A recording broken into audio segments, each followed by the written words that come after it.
เรียนภาษาไทยใหญ่วันนี้ เราจะมาเรียนรู้คำว่าถนนความใต้ห้องว่าเสียนตาง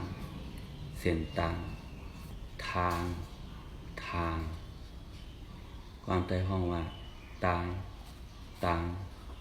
มาทางนี้ความใต้ลาดว่ามาทางไหนแนวทาง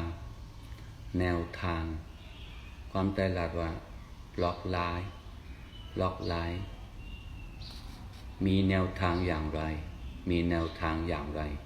มีล็อกลายซึ่งหือถนนหลวงถนนใหญ่เสียนตางหลงเสียนตางใหญ่เสียนตางหลวงเสียนตางใหญ่ทางลัดความใต้ขอห้องว่าทางลัดทางเข้าออกความใต้ลาดว่า